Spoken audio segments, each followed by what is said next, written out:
Welcome back to the podcast, ladies. Well, today we're going to be talking about something we've never talked about here on the podcast yet, which is medications that can help with weight loss, as well trauma and the impact of trauma on our eating behavior.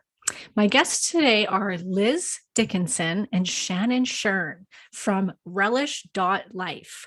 Liz is a pioneering serial entrepreneur with a special passion for helping people live healthy, happy lives while supporting others on their path to health and fitness over the past 2 decades with the Mio watch, which calculates a daily net calorie balance by tracking food intake and calorie burn. Liz recognized that no one program on the market provided all of the elements needed for someone to lose weight and keep it off. That is why she has turned her passion, expertise, and entrepreneurial grit to the creation of a weight loss program called Relish. And Shannon Shearn is a critically acclaimed circus acrobat and elite athlete. Shannon did what it took to maintain the weight to look the part, no matter how healthy the path to get there. This led to disordered eating and a loud inner critic who constantly told her she was never thin enough, never small enough, and never quite good enough either. When she became a mother, her struggle with bouncing back and weight gain contributed to her feelings of failure, which led to depression. She needed to make a change to save her life and reclaim her happiness. Shannon rose to a place of sustainable health and self-love and began guiding her clients through the same journey with incredible and lasting results that didn't feel like work, sacrifice, or suffering. Welcome, Shannon and Liz.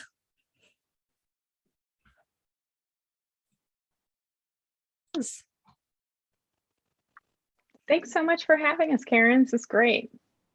Hi, Liz. Nice to meet you. Hi, great to meet you. Ladies, well, I was just saying to you before we started recording that I just love what both of you guys are doing. And you come from very unique backgrounds in like how you got into this. Like you're not doctors, you're not, you came just from your own self-experience, pretty much like I did too, and decided this is, there's a need for better weight loss programs. So maybe that's where we should start. It's just tell me a little bit about how you guys got into this, maybe starting with you, Shannon. Oh, sure. Yeah. So, it's, as you know, these things are lifelong, right? They're kind of built out of what our experience has been. And, coming from my mother of the generation who's just constantly worried about her weight. She's beautiful. She looks great. She's healthy, but constantly dieting. I can't eat this. I'm going to try this diet. I'm going to try this diet. So I had a lot of that growing up. And then I also was a gymnast, and then I was an elite acrobat into adulthood. And so in that time, you're just so focused on your weight, and there's so much coming at you about your weight and how you look and the value of yourself being on how you look, that, those messages, they become a part of you. And it's fine sometimes, right? It kind of worked for me as an athlete, push, push, push, go, go, go. But then I get to motherhood and I'm like, oh my God, I can't do this. I don't speak to myself kindly. It got me where I needed to go. Do this, keep pushing, keep going. But as a mother, do this, keep going. You're not doing this well enough. Doesn't work well. So kind of spiraled me into this depression, pretty big depression. And, trying to figure out how to come out of it. At the base was, I'm not taking care of myself. And so then I'm guilty. I need to get to the gym more. I need to eat less cookies. And that, just made things worse. Yeah. So I stopped focusing on my weight and just focused on my mental health. How do I feel? How do I enjoy this part of life, this transformation? And that's where the weight started falling off. I started to have this understanding of prioritizing feeling good and treating my body and my soul well. And that's where the health came from. And it just kind of clicked in me. There's this whole world of weight loss there. And I was a personal trainer. Lots of people want to lose weight when they work with personal trainers. And it's just not working out all the time and eating salads and boiled chicken. that's not going to get you there. It might take some weight off, but that's not going to get you healthy. So yeah, it just kind of changed my approach. I started, my clients were like, what are you doing? You look amazing. You look so happy. And so I started walking them through some of the things I was doing and creating some accountability around it. And all of a sudden it just turned into a business, and wow.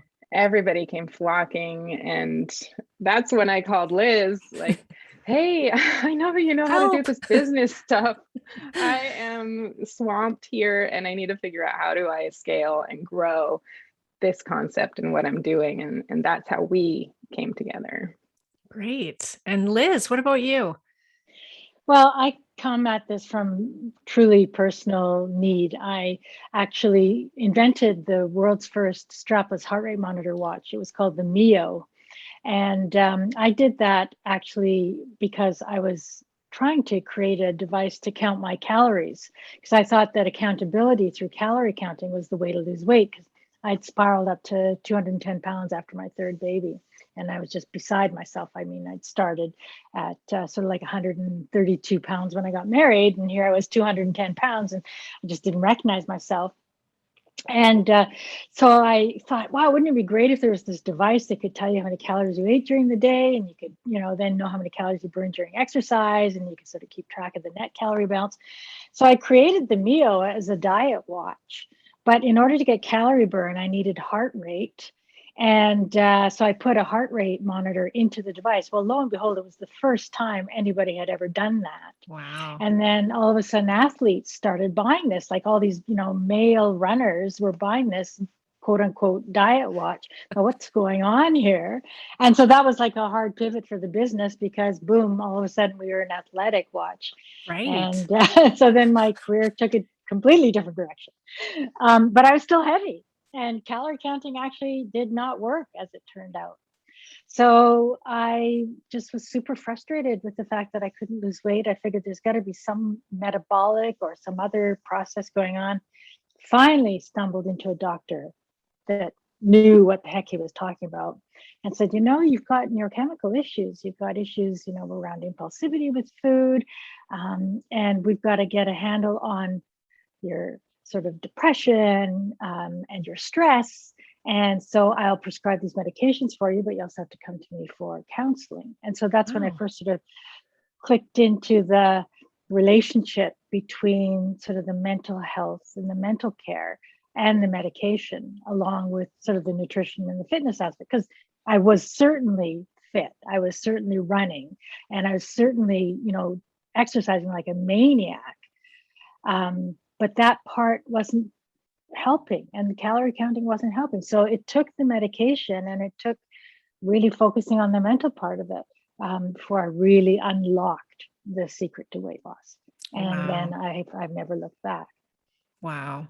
Yeah. Oh, both such good stories, and very similar to, what so many women go through, including myself, which was, I was so, after having a child, the same thing as Shannon, packed on all this weight and just did what I was being told to do from everybody. Everywhere I looked, it was like, eat less, calorie count, work out like crazy. And I just got fatter and fatter and fatter. And it was like, I had to deal with my hormones, and that was probably the root of it all. But I always say, in everything that I talk about when it comes to that time in my life, I had to deal with the mental stuff. I mean, I came from a history of bulimia. I hated my body every second since I was a teenager.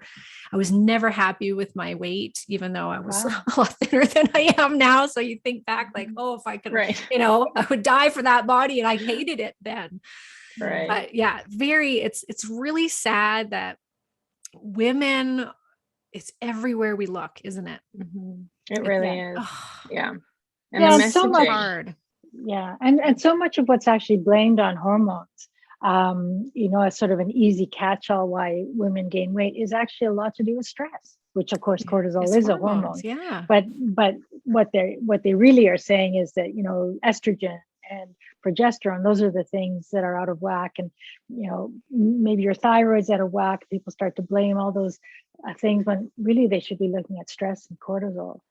Yeah, it runs everything, and people don't realize All that. connected. Yeah, that how much cortisol can block thyroid and can Right. harm your other hormones and dysregulate them. And Yeah. how we go through menopause is all, how stressed out are you? It so much has to come down to that.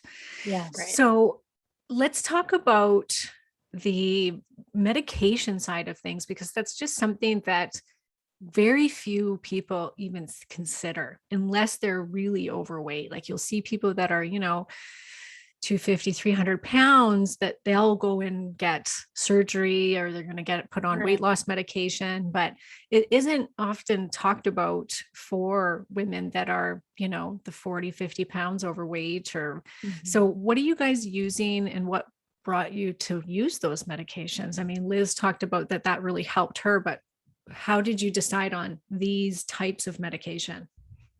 Well, for me, when the doctor prescribed them, it actually took me a full 3 months before I actually put one pill in my mouth, because I was so afraid, because we were talking about psychotropic medications here. And I was so afraid that they were going to alter my personality in some way. I was an entrepreneur. I was really, invested in being driven and aggressive. And I thought, well, are these medications that are going to sort of help lift mood and reduce stress? Are they going to also change my ability to be successful in my career? And finally, when I just realized that, after 3 months more of failing miserably at trying to lose weight, I just had to give it a try. And I was just amazed that, they don't change your personality. And they actually are so helpful, because well, for one thing, I had no idea that I had undiagnosed ADHD. And so the first thing that helped was that all of a sudden I could listen to somebody finish a sentence, Yeah. And that was a real, improvement in my life, actually. And I didn't sort of tune out halfway through a conversation. And of course, when you are a mother, when you have 3 young children and you're traveling all around the world, it's also very stressful. And it really helped with mood. And it was just like, it was a godsend. And actually, that medication, it's called Bupropion, in combination with another medication called naltrexone, has been approved by the FDA for weight loss. Wow. And those are the core medications within Relish. And they do a number of things that lead to weight loss. They help with cortisol, they help lift mood, they help with focus, they help with impulsivity, they help with blocking opioid receptors. So if you've got any kind of like addictive tendencies around food or addictive tendencies around alcohol, they help with that. So it's just absolutely an amazing medication that is incredibly safe and has been used long term for smoking cessation, as an antidepressant for decades, and they're metabolized in the body like sugar and caffeine. And there was no reason for me to be so frightened of taking them. And I'm just so glad I finally found a doctor that said to me, look, if you were diabetic and the doctor told you to take insulin, you wouldn't hesitate, you would do it. Same thing. You've got a neurological deficiency here. You need a medication that's going to help you with your neurochemical processes. So just, accept that fact. If you need glasses, you would wear glasses. So I think you touched on a really interesting point about, is this going to change me? And I think that is such a barrier to entry for people with medications. And I think, the thing to remember about actually all medications, specifically these ones, is we're not adding, the medication is not adding anything to your body. It's not a chemical that's coming in and changing you. It's using your systems that are in place. So it's allowing you to work properly and to be you, and in fact probably more you, because you've been pushed so out of whack. Your systems are all malfunctioning, essentially. Your endocrine system's going haywire, and so this will pull you into that balance and allow you to be you and not be run by these hormonal and physiological impulses that make you feel like I have no control, I have no willpower. That's not you. That's physiological. You are awesome and in control. And this just helps. Yeah. See, a lot of people don't realize that long-term exposure to stress, which is called toxic stress, actually alters the physiological composition of the brain. You can actually see it on the MRI. And that change leads to issues with dopamine. It leads to, problems like addiction. And that happens because of these external forces acting on your brain. So medications actually can help you to sort of just put a brake on those negative types of impulses and then focus on things that allow the neuroplasticity in your brain to work on changing its structure so you can become healthy again. So let's break down each of the drugs. So starting with, I'm going to probably say this wrong, bupropion, is that what it is? Bupropion. What is that doing? Because people will say, oh, well, I don't have ADHD, so why should I be taking this drug? I don't have a problem with that. So what specifically is this doing inside our body, inside our brain? What is it working on? And how does it help with weight loss? Well, it's actually an amazing drug. It's a dopamine reuptake inhibitor, which means that it actually allows you to sort of utilize your dopamine longer, basically. And the benefit of dopamine is, of course, it's the feel-good drug. And things that you would normally seek to stimulate dopamine, risky behaviors, sexual activity, eating too much sugar, social media. Yeah, social media, anything that sort of gives you that. Yes, exactly. Those sorts of things, if you, have not enough dopamine, you tend to utilize those other things to give you that kind of feel-good response. So bupropion is actually an antidepressant. It actually helps with stopping behaviors like smoking, and that's fundamentally its role. So if you feel better, then you're not so prone to wanting to eat foods that are going to give you that pleasure hit. Rush. Yeah. Yes, right. Exactly. Right. Yeah. And Shannon, do you want to talk about naltrexone? Now, I've used naltrexone a lot in my practice for autoimmune conditions, but I recommend low dose naltrexone. So are you guys low dose naltrexone, or are you full force naltrexone? Yeah, we are actually full force naltrexone, although I do have to say the literature and the clinical trials around low dose naltrexone are amazing. Oh, yeah. Actually, for things like chronic fatigue syndrome, I mean, it's really an underutilized drug. Yeah, I agree.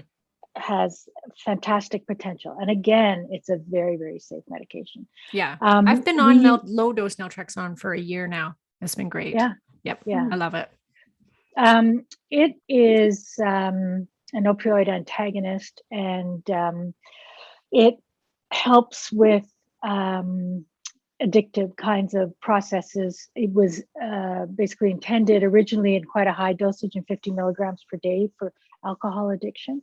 But in combination with bupropion, it actually has a different role.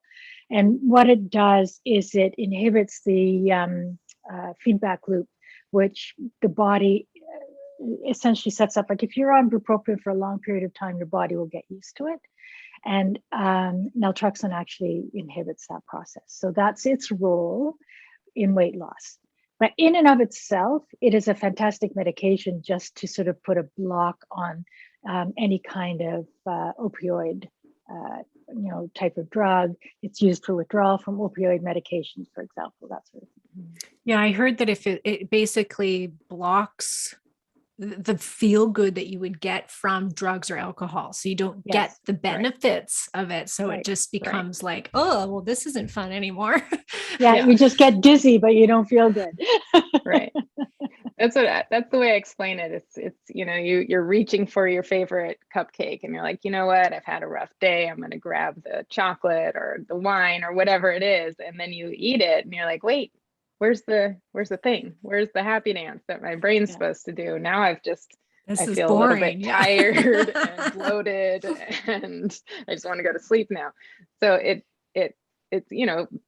directs that Pavlovian response to now not see the cupcake or the chocolate as the thing that's going to make your brain do the happy dance. And so it allows you to create those changes and those habits that we then also, along with our programming, help instill in you. And so, it's important to remember these medications are fantastic, right? They really are cutting edge, and it's a great tool to have in our toolbox, but they're not the solution, right? The solution is doing the work and figuring out, okay, so what are my triggers?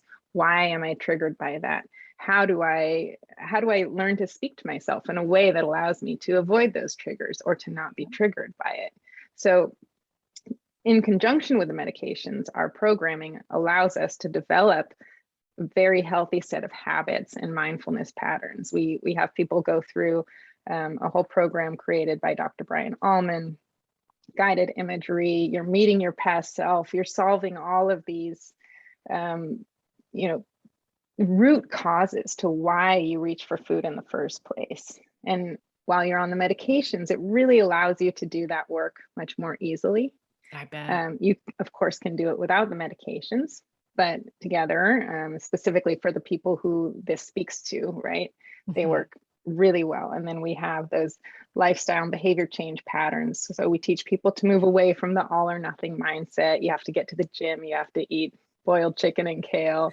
We teach people, how do you enjoy your glass of wine? How do you enjoy going for walks and not make it this thing where, I'm either getting to the gym or I'm unhealthy, right? Yeah. So with all of that together and the medications, it really creates this trifecta of success. I bet it does. I love the sounds of this because I mean, probably the biggest thing I get in my own practice is, why is it that I know what to do, but I can't do it? Right. And so just to have that extra boost of help that helps you to be stronger, helps you to make those changes and look at, past stuff. I think it's an excellent tool. I really do. Yeah. I think that looking at the underlying traumas is a very important part of the work that we do, because people sort of think of trauma in terms of, there was this horrible thing where, there's a major accident. Or they associate it with PTSD, like big things. Yeah, it doesn't have to be like that. Not at all. Like bullying when you're a child, the processes that get set up in your brain, the toxic stress that emerges around that has makes changes to your hypothalamic axis. And it's, little things like not little, I mean, your parents getting divorced is obviously a traumatic thing, but it's very common, right? I mean, how many families go through divorce? And of course, divorce is something that people have to pursue if it's important to maintain your mental health, but it's very hard on children. And so that's another thing that has an impact. And then there's of course epigenetic stress, like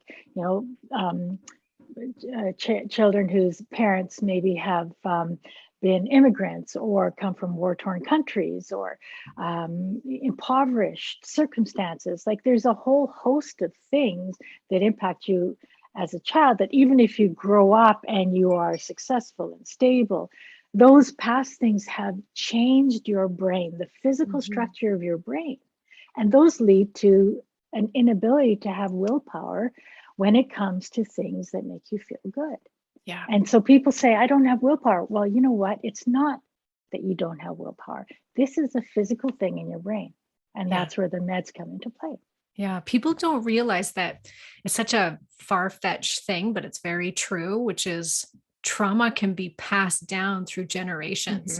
So you may be born into a life full of luxury and no stress at all. But if your parents or your grandparents were in Auschwitz or, came from trauma, some big traumas, like you said, war-torn countries, or that can be passed down through generations to the next kid. And they come into this life with trauma. and that they don't realize that. It's a very weird and crazy thing, but there's science is starting to really back that up now. Yeah. The epigenetic trauma is expressed in the DNA. So it's a very real thing. It's a very real thing. And even just the mother's cortisol levels will impact the fetus. Yes. Oh, yeah. Exactly. Yeah. Right. Yeah. So, the other thing too is that people that have had long-term exposure to being overweight. So let's say they've collected fat, visceral fat, and it's been in their midsection for a long time. The other thing that impacts as well is metabolic processes, issues with insulin, leptin, and ghrelin. So there's also another category of meds that we use, similar to metformin, but they're sort of a modern version of metformin called semaglutide. So we prescribe semaglutide to people in addition to our neurological medications for people that really need help overcoming insulin resistance. And so we take a look at some of our patients and let's say they're older, or they've gone through menopause, or they've had long-term visceral fat. They're typically good candidates for something like a GLP-1 hormone. And so we also prescribe those, which are very, very useful, especially in combination with the neurological meds. Wow. And so let's talk about your guys' program. It's called Relish. So do you guys, do you follow one particular diet? How does the program, how is it structured? So, we are all unique individual snowflakes. And so we feel very strongly that it's not this one size fits all approach. And again, the people who come to us, they've tried Weight Watchers. They've probably been successful and gained it back again. Yeah. They've tried all the things. They've done Noom and they've gained it back, right? So our members, they know what to do. Like you said, I know what to do. I can do the right things, but I just can't do them consistently, or something's getting in the way. And a lot of times it's, the weight they don't realize has become this form of protection. So that when they lose it, when it starts to go away, they get scared. Yeah. What is my life going to be like? Are people going to see me differently? Because I don't have this protective barrier anymore. I don't understand myself as this thinner, healthier person. Yeah. So we help people build that new identity. What is your identity? Because you're not going to outrun your identity, right? So we need to create, who are you as this healthy individual? So we work a lot on that internal space. We have weekly small group therapy sessions where they do a lot of work with an addiction specialist, body positivity, and then everybody has their own health coach. And so there's various levels of accountability. Some people need those meetings consistently. Some people can handle just the email check-ins, but you've got somebody there looking at your food log, looking at everything and saying, you know what, I think this Starbucks every day at 4 p.m., I think you're so tired because of this. You're not sleeping here, or you're eating this here. And so they can really dive in and pinpoint some of those more technical things and work to solve the technical barriers, as well as identify the triggers with them. So they do a lot of exploring and, why are you feeling stressed? Is it coming from here? Is it coming from there? And so helping people work through, well, if you can't get to the gym, here's what you can do. And so helping people organize their life so it becomes a lifestyle that feels good and isn't just like, what do I have to do to lose weight? So we have, like I said, it kind of comes from all directions. We've got the fitness and nutrition advising, lifestyle behavior change. We've got the therapy, we've got the medications and the doctor support from the technical perspective. We have a functional nutritionist on staff who does webinars and will meet with people. So we really try to include everything. And you do. One of the things that Liz and I really agreed on when we first met was health has become this luxury item. You have to be rich to be thin, right? Yeah. Like just you have to have yes, a personal totally. trainer, Yeah. An at-home you have chef, to stop at Whole Foods, yeah. And it's, why is health a luxury item? That is just sad. And the way that we can try to affect that, and that's why we've been working really hard. How do we figure out how do we take these thousands of dollars worth of services that people purchase per month and put that into a package that can fit into, most people's lifestyles, time-wise too. So, it's not just the money, it's time. Yeah. So we really help people with that. Wow. Yeah. You're hitting every area that needs to be hit for successful weight loss. Sounds like. Yes. We are. Yeah. So there's a membership, and then is there Right. also private stuff too, or? Yeah. So the health coach is private one-on-one meetings, every, I guess, 2 weeks. And then they have a lot of group programs in there. So group calls with the nutritionists, group calls with the therapists. And then we have a dashboard. So the dashboard of Dr. Brian Allman's courses, they're sent out weekly. Here's what you can do today. Here's our breathing exercise of the week. Here is our fitness and nutrition objectives this week to try to work in building that mindfulness. We have a chat bot that sends, a little cheerleading and advice and information to keep people connected to their why. Why are you doing this? How is it making you feel? And that gives them access to, they can text back, it goes to their health coach. So we try to give people access as much as possible, so they really do feel like it is personal support. We have extensive note taking so that anybody who talks to a customer knows the customer. We can look and we can understand who they are, what is their lifestyle like, what are their triggers, so that they feel like we're a community and everybody knows everybody. Wow, that sounds amazing, doesn't it? It's very amazing. And for people, is it just available throughout the United States? Like, what about the prescription part of things? For now, it's just available in the United States from the medical perspective. But, so you can prescribe to anybody anywhere in the States. Right. Yes. Okay. Exactly. So you guys have doctors on staff that do the prescribing? Yes. Yeah. And it can just be sent to people? Yeah, they're one of the very small percentage of doctors in the world who are actually trained in weight loss and understanding, it's not just here's a pill or, stop eating so much, push away from the table. They understand how to listen and individualize care. Great. So where can everybody find you, ladies? Well, we're at relish.life. I like the .life. How'd you get that? I know, right? I don't know. We couldn't get relish.com and we were like, relish.life, that's even better. Yeah. So. I've heard there's a .love too. Wow. Ooh, I know. That's great. Yeah. Relish.life.love. Yeah. Version 2.0. Yeah, exactly. Yeah.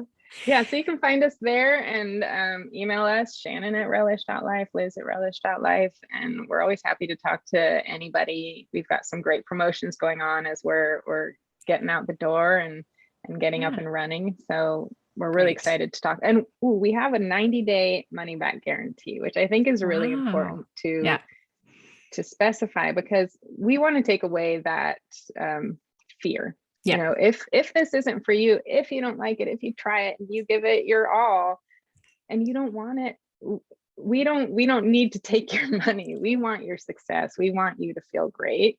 And so 90-day money back guarantee, it's all coming back to you, because we really believe and we know that this works, and we feel that confident that you will stay. Yeah. But even if it's not good for you, we don't need to be taking people's money. Just take money. Yeah. Well, thank you so much, ladies, for coming on the show. It was very eye-opening, and I think everybody will really appreciate hearing about this for sure. Right. And I'll link to everything in the show notes so that if people are interested to check out your program, they can. That's thanks so much for having us.